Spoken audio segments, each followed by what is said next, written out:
Hello. So I thought I would show you how to install Arch if you only use UEFI mode on your motherboard, because that's what I use. Uh, it's different if you use legacy mode. So yeah, UEFI mode, that's what I use on my motherboard. And you have to add a couple of things on the commands to do that, so I thought I would show you that. I'm doing this on a virtual machine because I want to record it. I don't have a capture card, so capture card. The commands are the same. The only difference is on real hardware, if you have like an NVIDIA graphics card, you add the drivers for that. I will show you the commands for how to do that command, but I'm not going to install the NVIDIA drivers because, you know, it's a virtual machine. And I will put all the commands in a paste bin, and I will put a link to that paste bin in the video description, so all the commands are there. So yeah, and this video will be pretty long because it will take 30 to 45 minutes to install this, and I will explain a couple of things as well. So yeah, I created this virtual machine for Arch GNOME. I will install GNOME on this. You can also install KDE or stuff like that, but that will be a different video. This video will be for GNOME. So yeah, let's start this machine. So when you boot your computer, this boot manager would look different if you have UEFI. So of course you select the top version here, the top option. And yes, it will load. There we go. It's a kind of a live session.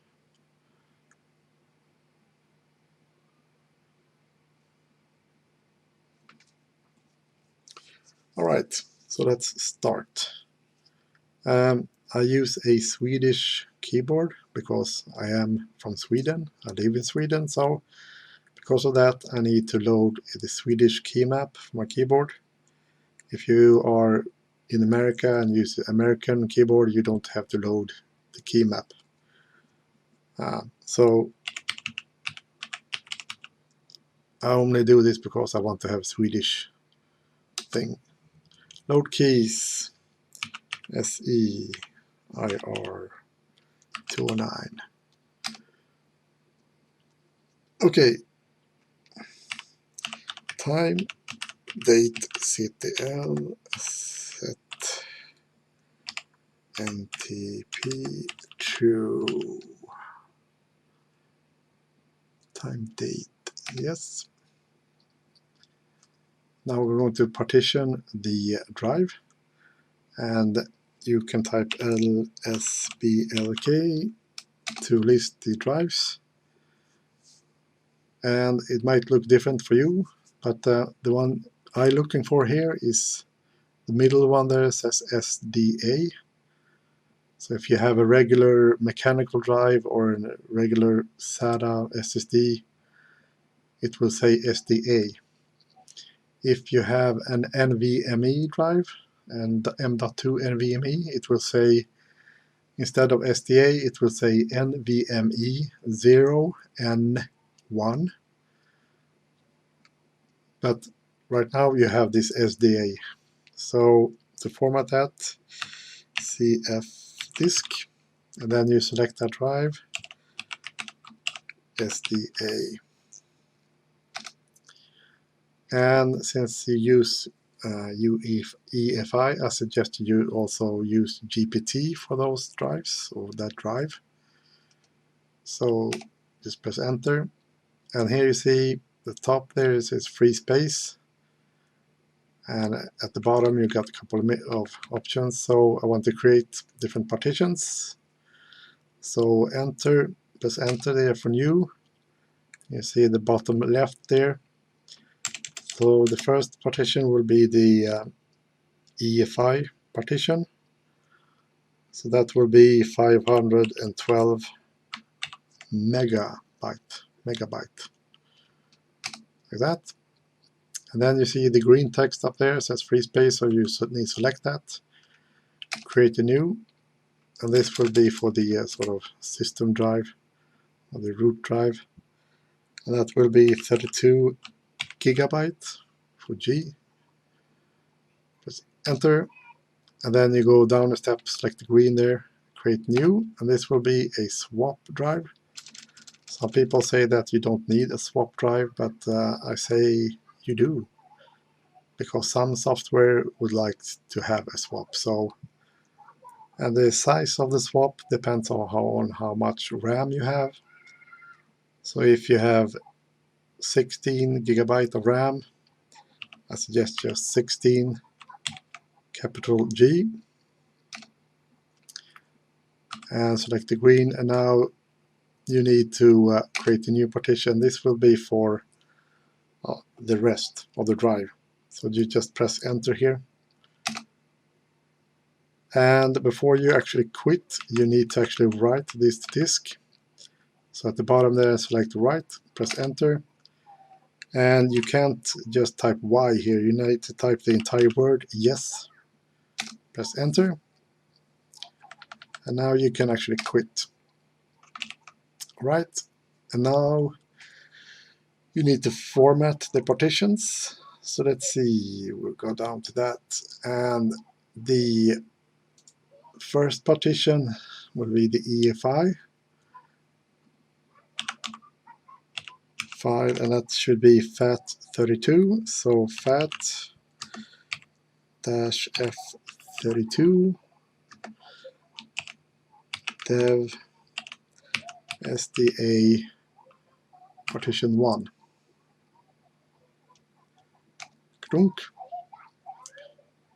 And then partition 2 should be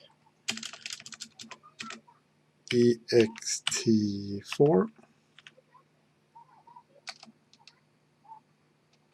And then partition 3 should be the swap. So mk swap. And of course the kids outside are screaming, as they always do. So make swap yes. And then we're going to tell it to swap on that as well. So swap on. And then we have the last partition, which is partition 4. That should be ext4. Yes. All right. Partitions are formatted. Now we are going to mount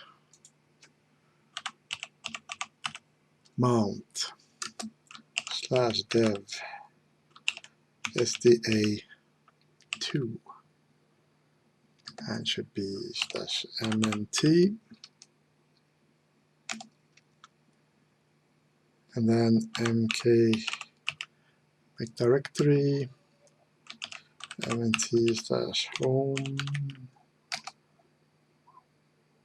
and we are going to mount partition 4 on that. Yes. And now we're going to install the Arch base system.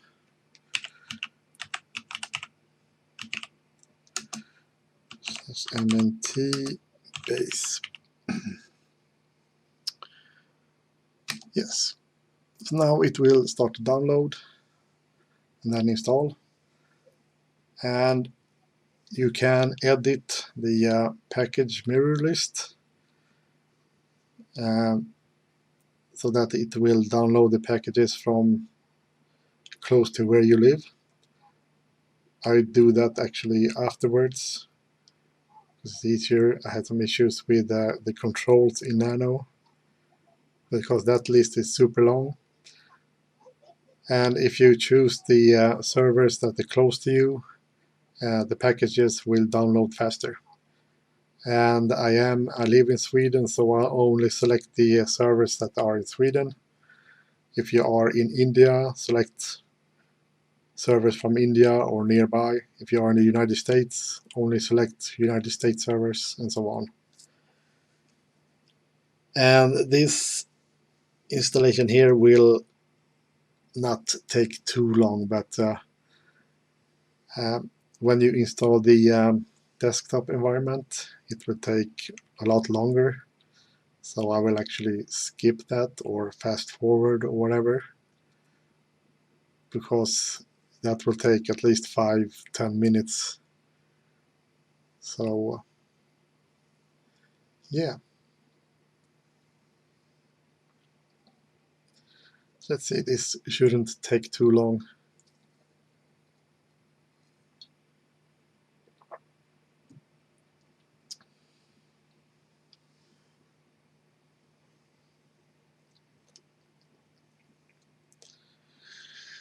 So yeah, I might fast forward a little bit, but yeah.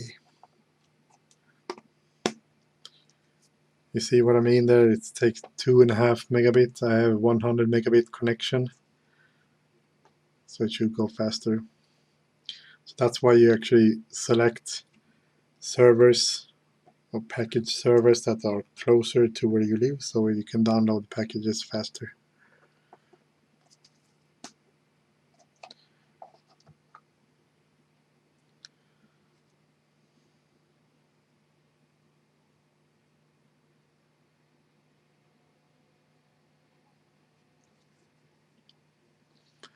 All right, download is done, so now it's actually installing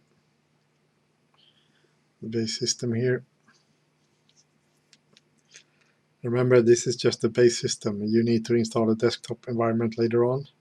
So you can either select install GNOME or KDE or the Plasma 5 XFCE or whatever you want. So that's kind of the nice thing with Arch, is that you can actually select whatever you want. It's a very lightweight system, and you only select the packages that you want. All right, so it's done. So next thing will be janfs tab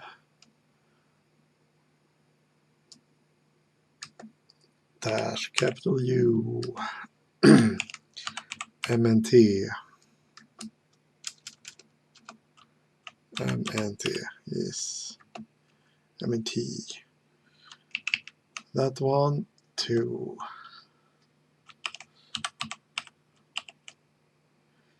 etc fs tab. Okay, arch dash ch root mnt,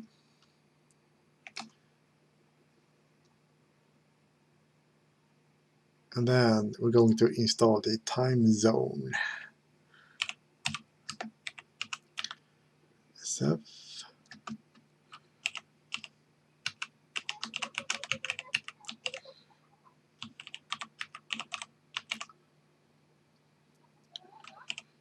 And this depends on where you live. I live in Sweden, as I said, and that's a part of Europe. So Europe, and the capital of Sweden is Stockholm. So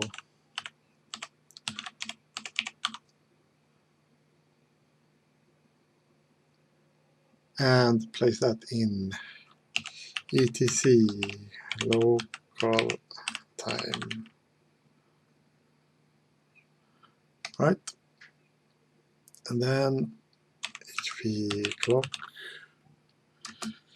dash dash syst h no ohc, and then local local gen.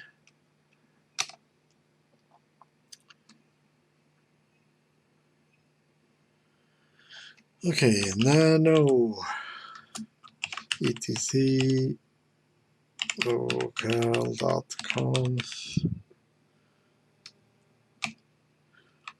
language equals English in this case, us.utf-8 or -8.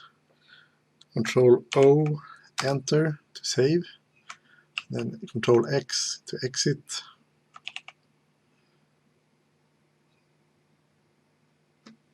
And then we're going to have, we'll edit the .gen file as well. And here we are going to select the English one.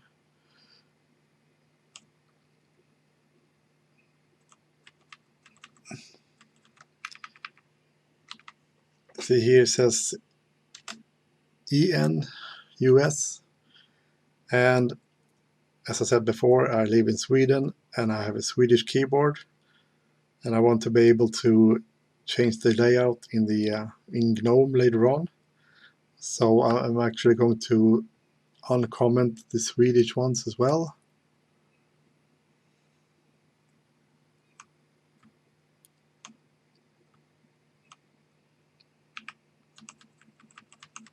Let's see, where do we have that? Here we have that one. And I will just uncomment the ISO as well there. So let's save this. Control O, enter. Control X.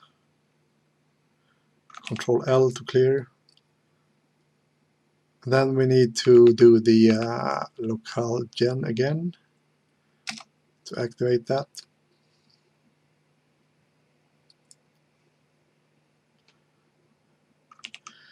Now we're going to add the computer name, like for the network and stuff.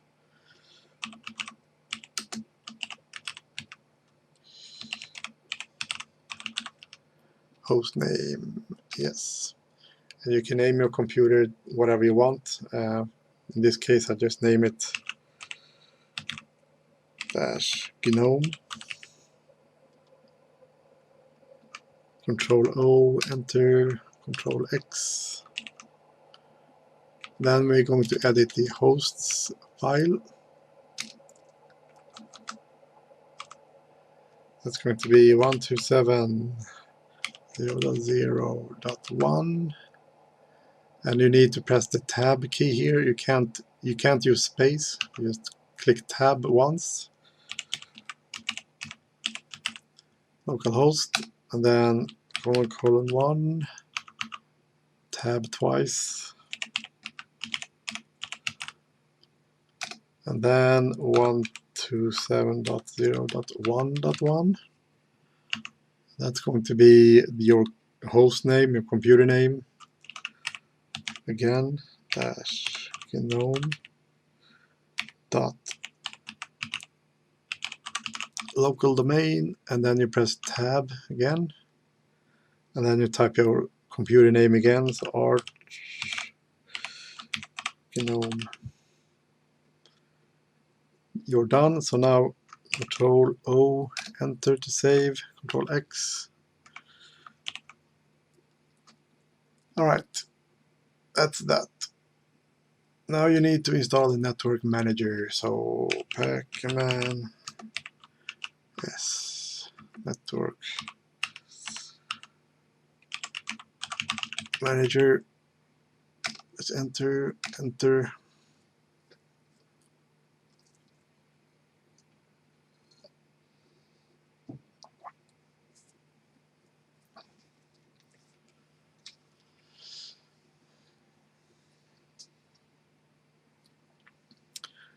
Right, installed. Now we're going to make it the network manager to the network manager service to start every time you start the computer. So systemctl enable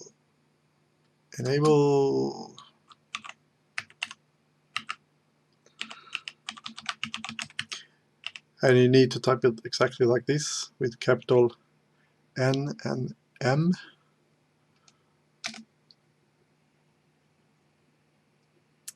Then we need to enable the DHCP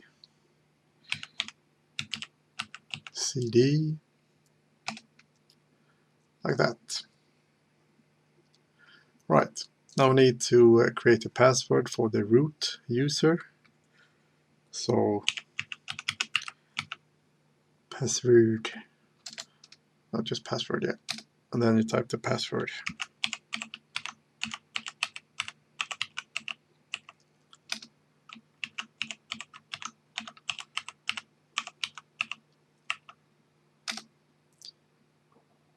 Okay, now you need to add a user, me or yourself. So user add -m and then the username.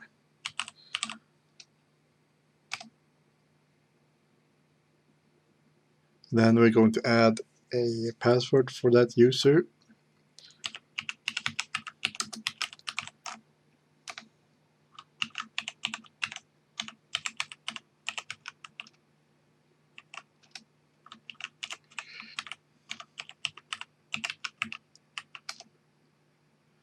Alright, that's done.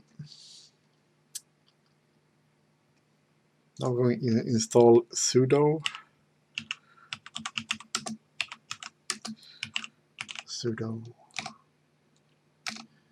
yes. Now we're going to add my user to a couple of different groups. So user mod -a in capital G, and then the groups. And if you have multiple groups, you can just separate them with a comma. So wheel, audio, video, optical storage, wheel, audio, video, optical storage, and you use CP. That's the groups, and then space, and then the user.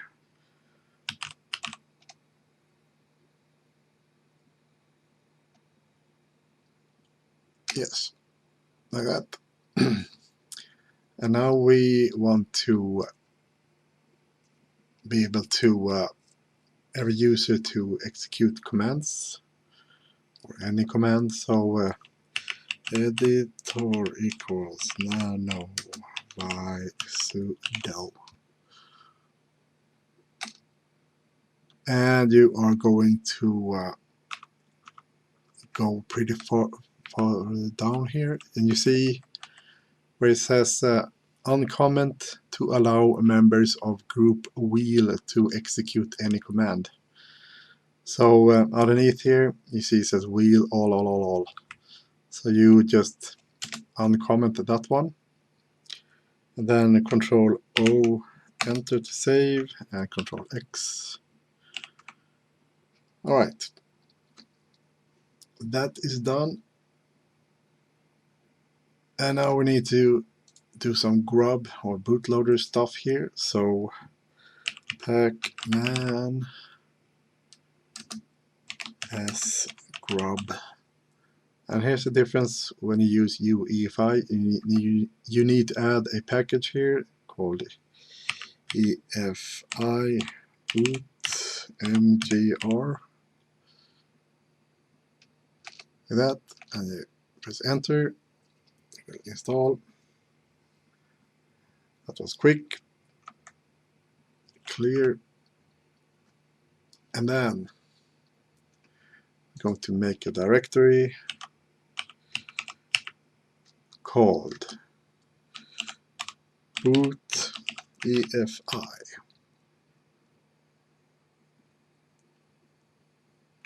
Yes, and then want to mount that, so mount dev SDA partition 1, which is the UEFI boot partition, SDA1 to boot UEFI.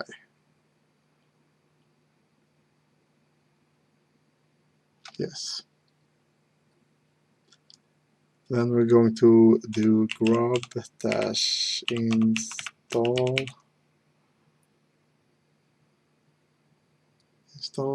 and here's the difference with UEFI. You need to add a couple of things here. So dash dash target equals x86 underscore 64 dash EFI, and then space dash dash boot browser dash ID equals grub, and then another last one here dash dash EFI dash directory equals slash boot EFI. Great. So that's done. And now we're going to generate the configuration for grub. So grub mkconfig -o boot grub.cfg.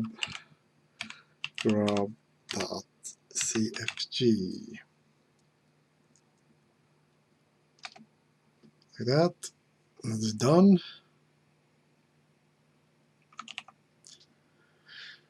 And now we can actually just exit this, and then we're going to unmount. So u mount dash r slash mnt, and if you have like installing this through the DVD or whatever, you can actually just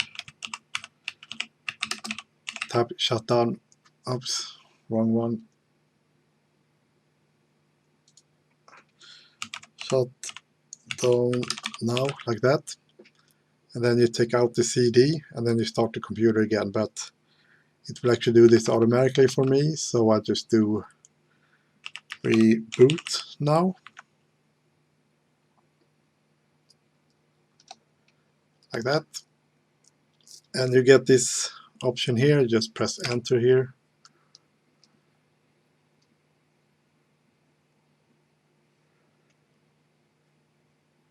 and yeah, you need to log in with root, so root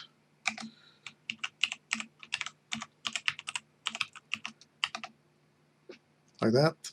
And of course I need to load my Swedish keyboard, so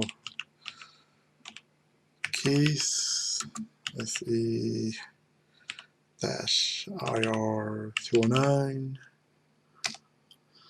Okay, so that's that. And now we need to edit the Pacman configuration. So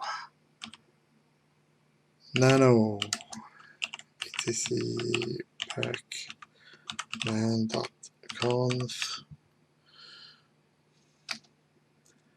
Right, so over here, if you go down to the bottom almost, you see it says multilib, two versions, multilib testing and regular multilib. Select the regular multilib here, uncomment that, just delete it, both things there. You need to do this because if you want to run Steam and play games, you need to have the 32-bit libraries, and this enables you to kind of use multiple libraries. Control O enter to save, Control X. Okay, multilib, save, exit, and then we should actually reboot. So reboot.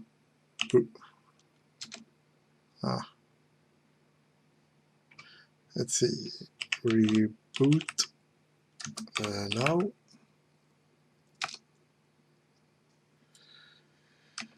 Enter and log in with the root.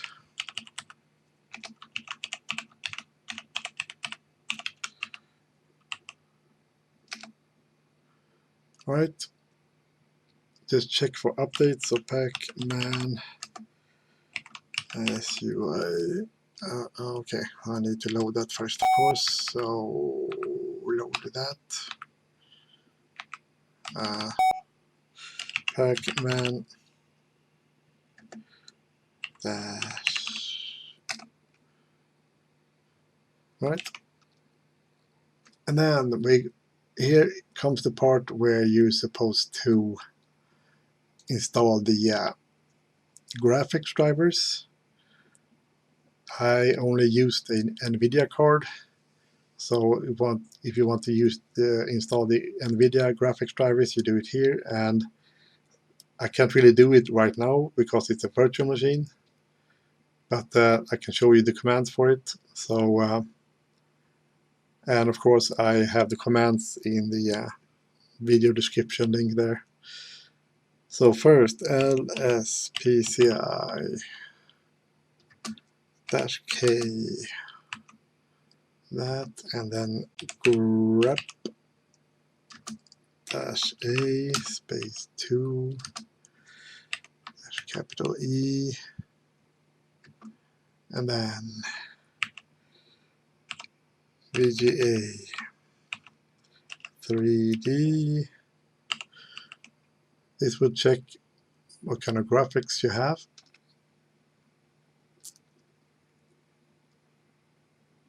And why didn't that work?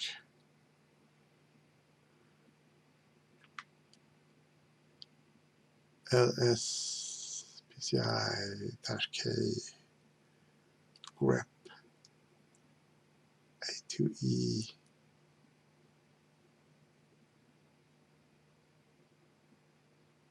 Oh, VGA. All right, that should be. And you can see here the second row there, it says subsystem VMware SVGA2 adapter. That's because I'm on a virtual machine. If you have an NVIDIA card, it will say NVIDIA GTX 1080 or whatever. And it says also kernel driver in use. It will probably say Nouveau for you if you have NVIDIA or whatever. But that's that. So now you know that you have an NVIDIA card, for example. So now you need to actually install the drivers and some utilities and whatever. So pacman. So first the NVIDIA, and then space, and it will install multiple packages here. So NVIDIA-utils, NVIDIA settings, lib32-NVIDIA-utils. So that's the command for that. That this will install kind of the NVIDIA drivers and stuff like that, and utilities, including the 32-bit library. I'm not going to run this because, as I said, this is a virtual machine, but if you have an NVIDIA card, you do this, and you press enter for the options and stuff, and let it install. So after that is done, you are going to install Xorg and the Xorg server. So Xorg and xorg-server, and this one I'm actually going to install. So just press enter here for everything, default settings.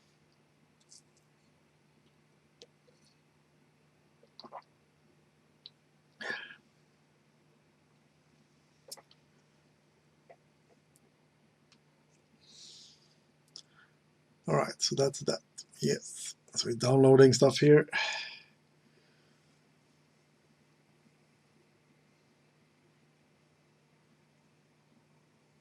This will take a little while.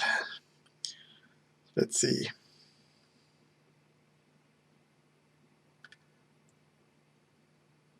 Okay, so I already recorded 35 minutes, so yeah, it takes a while to install Arch, but once it's done, you don't need to do much. So yeah, here we go, it's installing.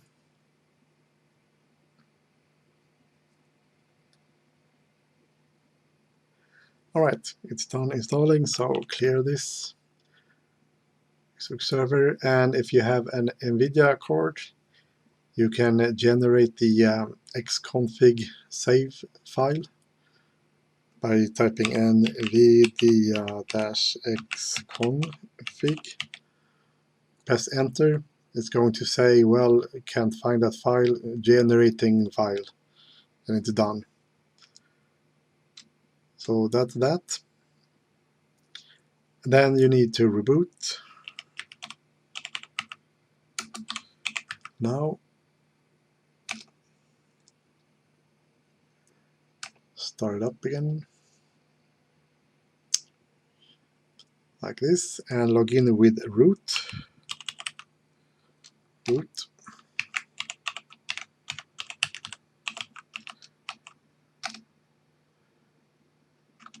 All right, and then of course I need to load keys. This is super annoying. Oops, the IR209.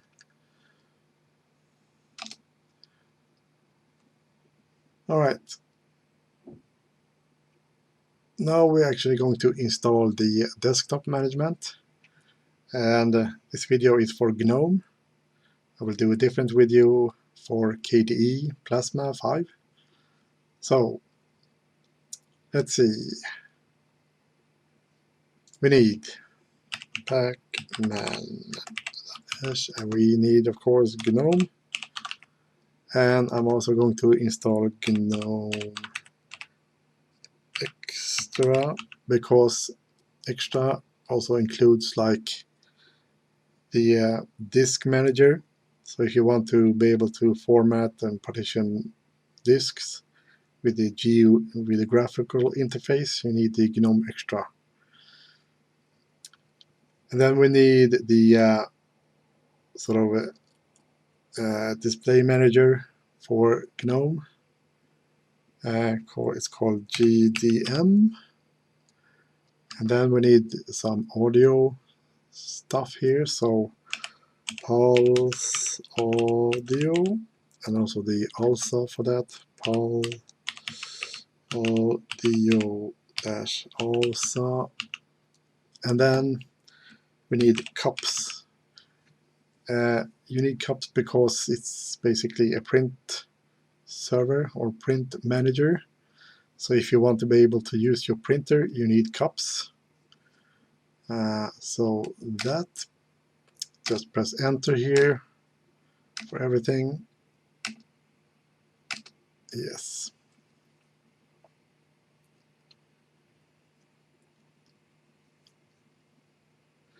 And this will take some time, so I will just fast forward this or just cut it out. So yeah, I get back to you.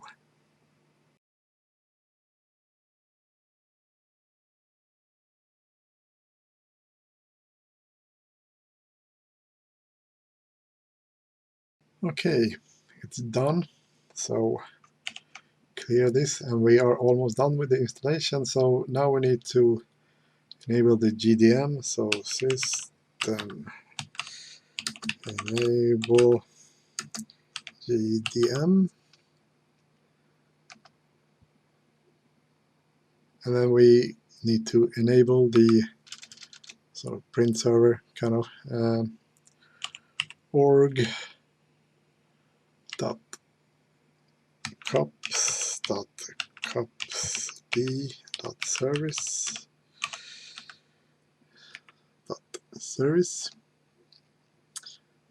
and now we're done. So now we can just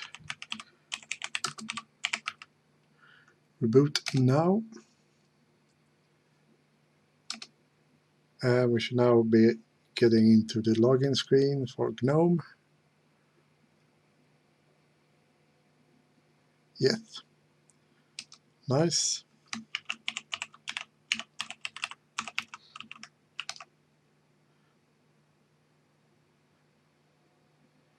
And there we are.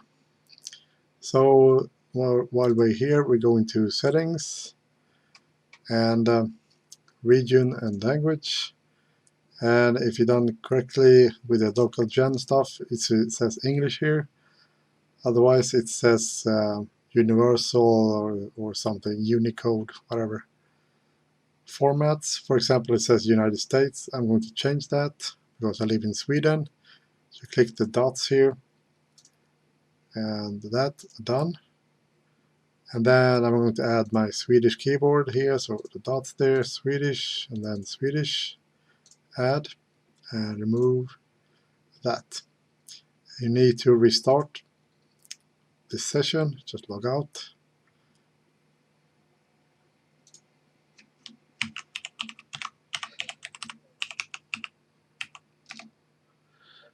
Like that. So now you are kind of done. Now you can start to install other software. So if you just do it like this, here are all the software stuff that comes with it. Utilities, here are the disks, for example. So yeah, that's how you kind of install Arch with GNOME and the NVIDIA drivers on a system that uses only UEFI. So yeah, see you later.